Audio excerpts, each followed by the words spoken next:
சோத்திரம் ஆண்டவரே, சோத்திரிக்கிறோம், நன்றி செலுத்துகிறோம். மகத்துவமானவரே, மாறாதவரே, எங்கள் இருதயத்தின் ஆழத்திலிருந்து உம்மை சோத்திரிக்கிறோம். அதிகாலையில் உமது கிருபையை கேட்க பண்ணும். உம்மை நம்பி இருக்கிறோம். நாங்கள் நடக்க வேண்டிய வழி எங்களுக்கு காண்பியும். உம்மிடத்தில் என் ஆத்துமாவை உயர்த்துகிறோம். ஆமேன். ஆண்டவரும் இரட்சகருமாகிய இயேசு கிறிஸ்துவின் நாமத்தினாலே இந்த வருஷத்தின் துவக்கத்திலே அதிகாலையிலே கூடி வந்திருக்கிற அருமையான சகோதரர் சகோதரிகளை நான் மனதார வாழ்த்துகிறேன். கர்த்தர் உங்களை ஆசீர்வதிப்பாராக. ஒரு சிறப்பான பழைய பாடல், என்னை மறவா இயேசுநாதா. இது நம்முடைய வாழ்க்கையில ஒவ்வொருவருக்கும் அவசியம் வேண்டும்.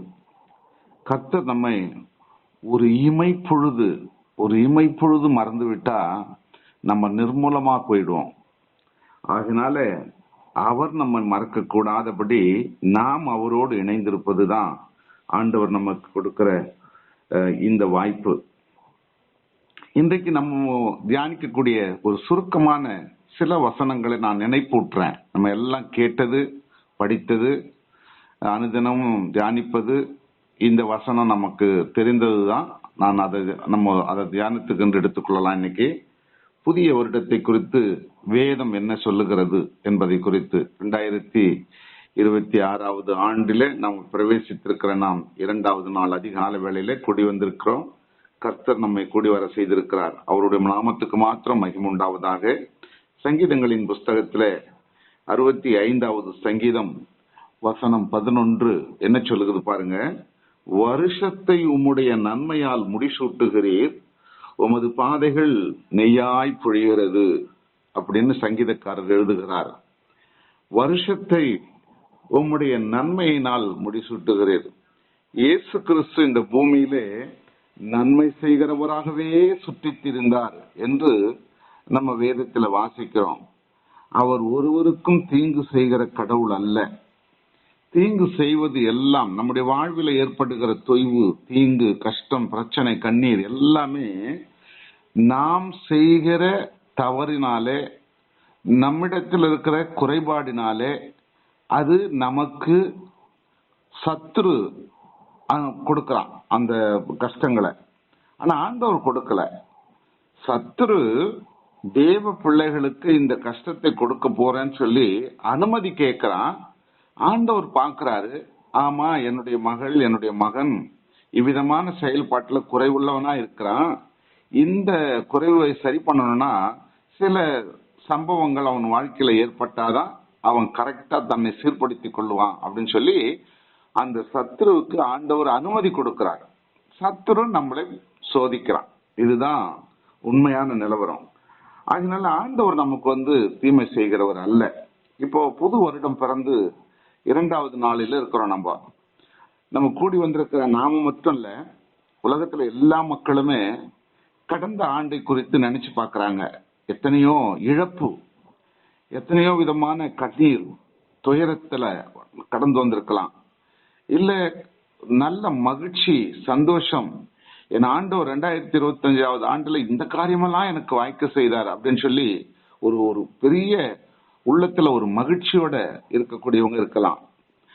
அதிகபட்சமா மனிதன் கடவுளிடத்துல எதிர்பார்ப்பது இது தேவை, இது தேவை, இது எனக்கு சந்திக்கப்படணும், இதை நிறைவேற்றி கொடுக்கணும், இதை எனக்கு சாதகமா மாற்றி கொடுக்கணும், எனக்கு இதை வாங்கணும், இதை நான் செய்யணும், என்னை மற்றவங்க எல்லாம் புகழணும், எனக்கு இந்த பதவியில் இருக்கணும். இப்படி பல காரியங்களை உலகத்துல மனுஷன் ஆண்டவரிடத்துல எதிர்பார்த்து கேட்பது உண்டு.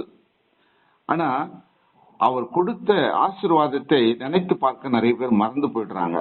நம்மள கூட அப்படி இருக்கிறோம், மறந்துடுறோம்.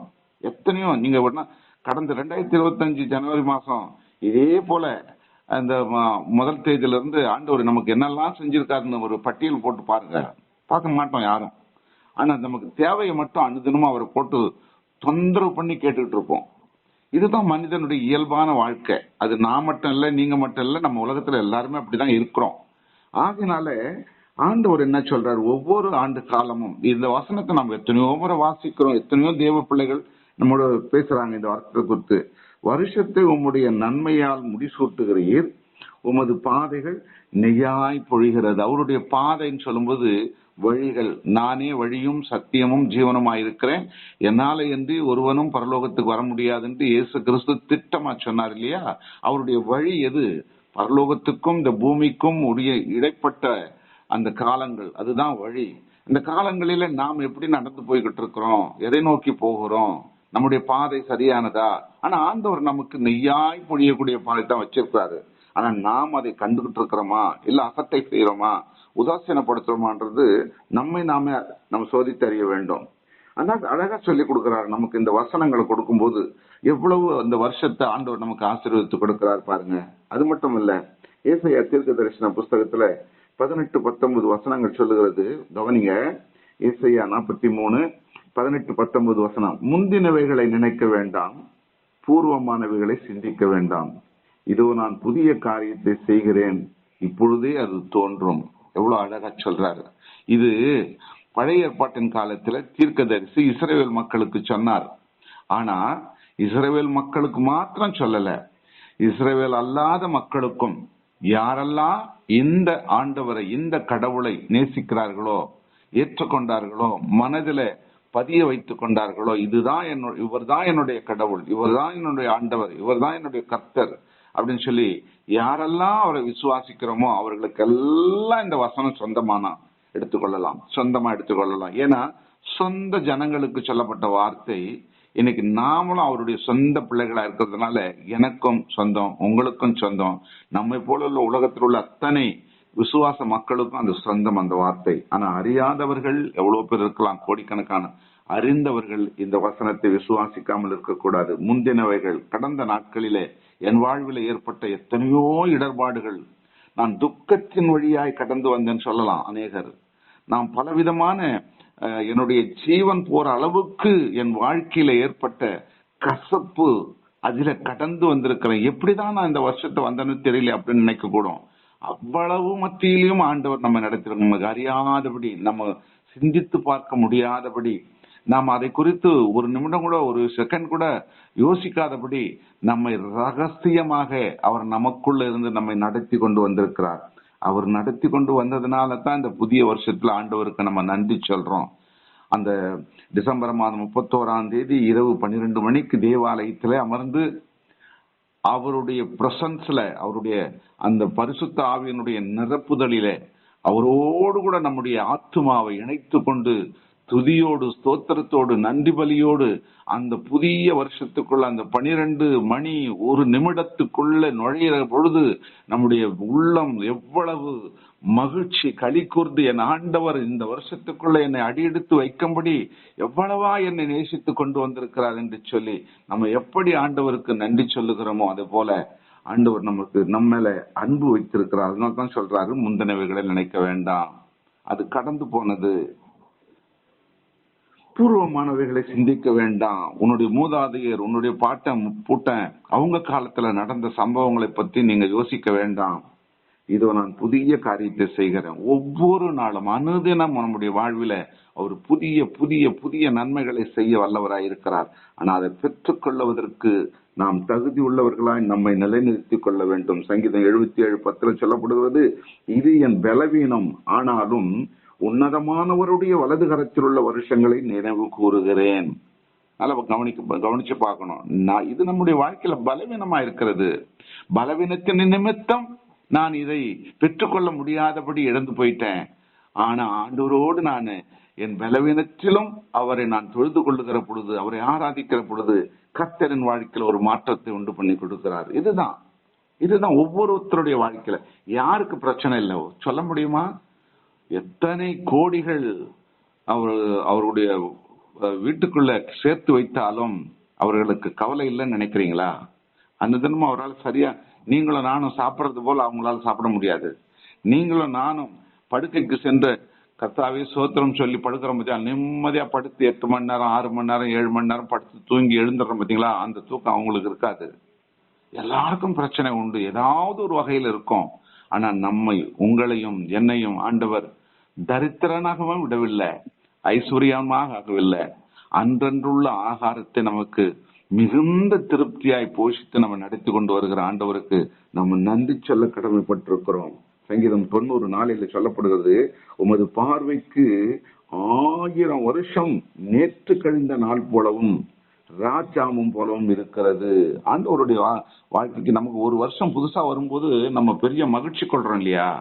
அது ஆண்டவருக்கு முன்னாடி அதெல்லாம் லேசான காரியம். 1000 வருஷம் ஒரு நாள் போல இருக்குதுன்ட்டு வேதத்துல சொல்லப்படுகிறது. அப்பனா நீங்களும் நானும் எப்படி சிந்திக்க வேண்டும், அதை குறித்து எப்படி இப்படியாண்டு யோசிக்க வேண்டும். 1000 வருஷம் இப்போ 2025 ஆண்டுகள் கணக்கிடப்பட்டு, அது எதுல இருந்து கணக்கிடப்பட்டது? ஆண்டவராக இயேசு கிறிஸ்து பிறந்து இந்த பூமிக்கு மனித அவதாரம் எடுத்து வந்து 2025 ஆண்டுகள் நடைபெறுகிறது. அதை தான் நம்ம கணக்கிட்டு பார்க்கிறோம். 2026க்குள்ள நுழைஞ்சிட்டோம். அப்போ இவைகள் எல்லாம், இந்த வருஷங்கள் எல்லாம் ஒரு 1000 வருஷத்தை ஒரு நாள் அளவுக்கு அவர் கணக்கிட்டு பார்க்க முடியும் நமக்கு இன்றைக்கு ஒரு சத்தமா சொல்லுகிறார். உமது பார்வைக்கு 1000 வருஷம் நேற்று கழிந்த நாளை போல. எவ்வளவு அவர் சிறப்புள்ளவர் என்பதை நம்ம அறிய முடிகிறது. அதே 10வது வசனத்துல சொல்லப்படுகிறது, எங்கள் ஆயுசு நாட்கள் 70 வருஷம், பலத்தின் மிகுதியால் 80 வருஷமா இருந்தாலும் அதன் மேன்மையானது வருத்தமும் சஞ்சலமுமே. அது சீக்கிரமாய் கடந்து போகிறது, நாங்களும் பறந்து போகிறோம். சங்கீதக்காரர் எவ்வளவு அழகா எழுதுறாரு. எங்க ஆயுசு நாள் 70 வயசு தான், ஒருவேளை பலத்தின் நிமித்தமா 80 வயசுமா கூடலாம். இந்த வசனத்தை வாசிக்கும் போது அல்லது கேட்கும் போது நமக்கு என்ன தோணுது? எல்லாம் 100 வருஷம் இருக்கிறாங்க, 110 இருக்கிறாங்க, 105 இருக்கிறாங்க, நிறைய கேள்விப்படுறோம், பத்திரிகைகள் செய்தி எல்லாம் வருது. ஆமா, அது பலத்தின் மிகுதியால் என்று சொல்லப்படுவது. அந்த 80 என்பது மட்டுமல்ல, அதற்கு மேலும் சிலருக்கு ஆண்டவர் கிருபையாய் கொடுக்கிறார் அந்த காலங்களை, அந்த ஆயுச நாட்களை. ஆனா ஒரு சராசரி மனிதனுக்கு 70 வயது என்று குறிப்பிடப்பட்டிருக்கிறது வேதத்துல. 120 வயது வரைக்கும் வாழ்ந்த மோசே கூட அவர் சொல்றார், ரொம்ப சோகத்தோடு சொல்றாரு அவருடைய ஆயுசு நாட்களை குறித்து. இன்னும் கூட அவர் இருக்கலாம். பழைய காலங்களில் நீங்க ஆதாம் ஏவாளை உண்டாக்கின அந்த நாட்களில் பார்த்தா 900 வருஷம், 930 வருஷம் அப்படிலாம் சொல்லப்பட்டிருக்கிறது. ஆனா இப்பொழுது சராசரி இந்த வேத சொல்ல நமக்கு எச்சரிப்பு கொடுப்பது ஒரு 70-80 வயது. அதுதான் நமக்கு மூப்படைகிற நாள். அதற்கு மேலும் இருக்கிறது கர்த்தருடைய தயவு தான். அப்படிப்பட்ட ஒரு சூழ்நிலை நமக்கு சரி. இந்த வேதம் சொல்லுகிறது 80 வருஷமா இருந்தாலும் அதன் மேன்மையானது வருத்தமும் சஞ்சலமுமே. சீக்கிரமாய் அது கடந்து போகும். அதனால இது என் வாழ்க்கை ஃபுல்லா இப்படிதான் கஷ்டம் இருக்கும், இப்படிதான் என் கண்ணீர் இருக்கும், இப்படிதான் நான் வியாதி படுக்கையில் இருப்பேன், இப்படிதான் என் குடும்பத்துல ஒரு சலசலப்பு, ஒரு மன நிம்மதி இல்லாதபடி இருக்கும் அப்படின்னு சொல்லி அதை அப்படியே நம்ம தீர்மானித்துக் கொள்ளக்கூடாதபடி இதுவும் கடந்து போகும். எப்படி கடந்து போகும்? நம் ஆண்டவரை பிடித்துக் கொள்ளுகிற பொழுது அனுதினமும் இந்த அதிகாலை 4:30 மணிக்கு எழுந்து 1 மணி நேரம் ஆண்டவரோடு நம்மை அணித்துக் கொள்ளுகிறோமே, அதுதான் ஆண்டவர் நம்மிடத்துல எதிர்பார்க்கிற ஒரு ஆசீர்வாதம், ஒரு நிறைவு. இந்த நிறைவு எந்த விதத்துல நம்ம விட்டுவிடாதபடி அவரோடு கூட நம்ம பயணிக்கணும்.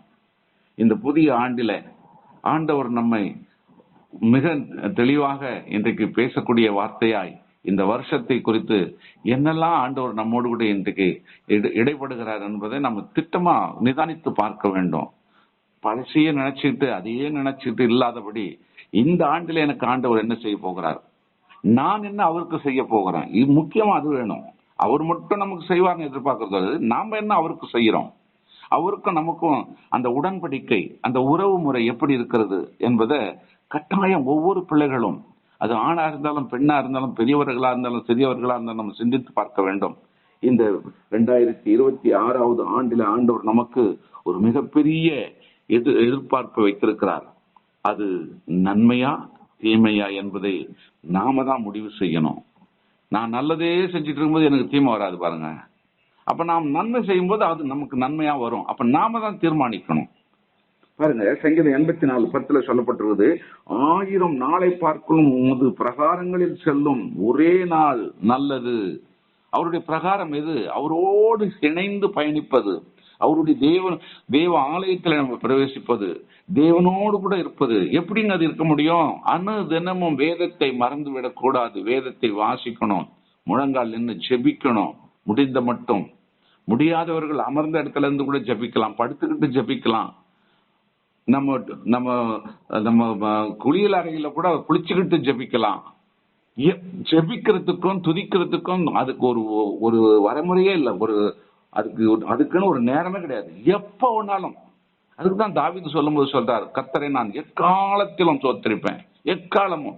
அவர் போர் ஆயுதங்களை எடுத்து சண்டையிடும் போதும், குதிரை மீது போகும்போதும், வரும்போதும், வீட்டில் இருக்கும் போதும், சாப்பிடும் போதும், தூங்கும் போதும், உறங்கும் போதும் எப்பவும் அவர் துதித்துக் கொண்டே இருக்கிறார். எப்படி இது சாத்தியம்?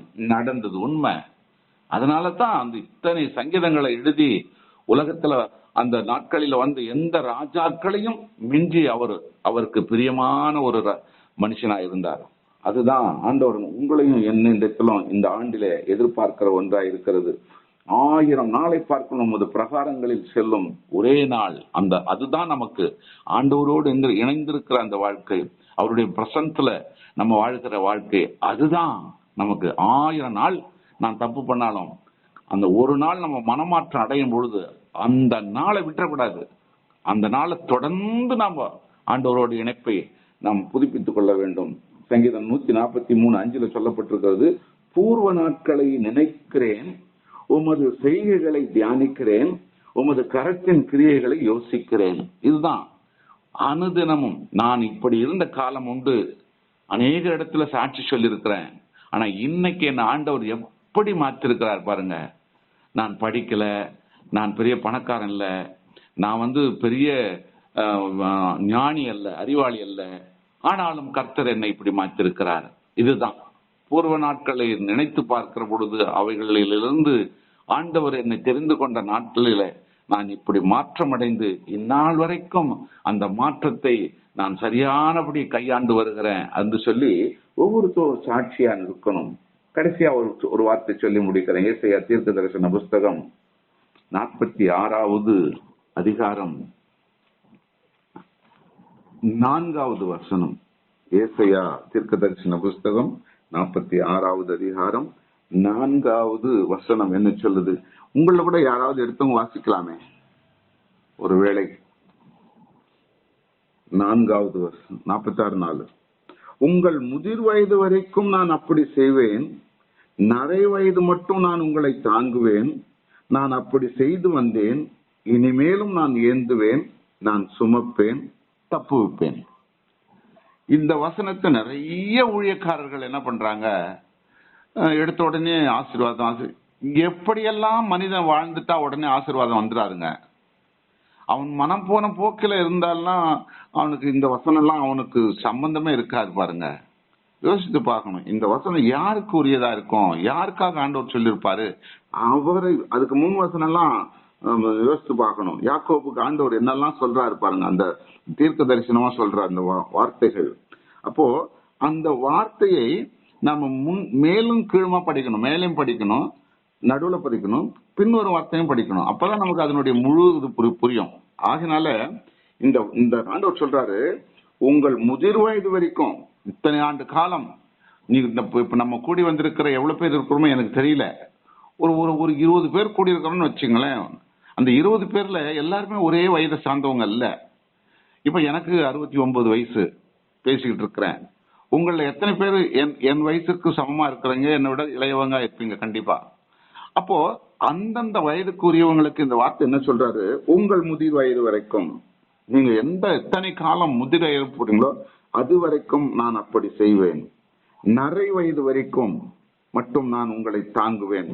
நான் அப்படி செய்து வந்தேன், இனிமேலும் நான் ஏந்துவேன், நான் சுமப்பேன், நான் தப்புவிப்பேன். பாருங்க எவ்வளவு அழகா இந்த வார்த்தைகளை இஸ்ரவேல் மக்களுக்கு தீர்க்கர் சொல்லுகிறார். இன்னைக்கு விசுவாசிக்கிற நாம் இயேசு கிறிஸ்துவை கடவுள் கர்த்தர் என்பதை நாம் விசுவாசிக்கிறபடியினாலே, அவர் சொன்ன இந்த தீர்க்க தரிசன வசனங்களை நாம் நம்புகிறபடியினாலே, விசுவாசிக்கிறபடியினாலே இந்த வார்த்தை எனக்கும் சொந்தமாக வருகிறது, உங்களுக்கும் சொந்தமாக மாறுகிறது. அதுதான். அப்போ அந்த நாள் மட்டும் நம்மை அவர் நடத்துகிறவராய், மேய்க்கிறவராய், தாங்குகிறவராய், ஏந்துகிறவராய் அவர் இருக்கிறபடினாலே முந்தினவைகளை நினைத்து நம்ம வருத்தப்படாமல், இனி வரும் காலங்களில் நான் ஆண்டவருக்கு என்ன செய்ய போகிறேன் அடிக்கடி மனசுல யோசிக்கணும். இப்படி எதை செய்யலாமா, இப்படி செஞ்சா ஆண்டவர் மகிமைப்படுமா, ஆண்டவர் நாம இப்படி செய்யலாமா, இப்படி சொல்லி சிந்திக்கணும். நிறைய ஊழியக்காரங்க என்ன பண்ணுவாங்க, தீர்க்க தரிசனம் சொல்றேன்னு நிறைய காரியங்களை ஒரு 10ஆம் போதா அடிச்சு விட்டு போயிடுவாங்க. ஒரு 20 காரியங்களை சொல்லிடுவாங்க. 1ஆம் தேதி சொல்லியிருப்பாங்க, நிறைய பேர் கேட்டிருப்பீங்க, இன்னும் சொல்ல வேண்டியவங்க இருப்பாங்க வரப்போற நாட்கள்ல. ஆனா வசனங்க உங்களுக்கு நான் சொல்றேன் பாருங்க, நீங்க ஒரு பேப்பர்ல கூட நோட் பண்ணி வச்சுக்கோங்க.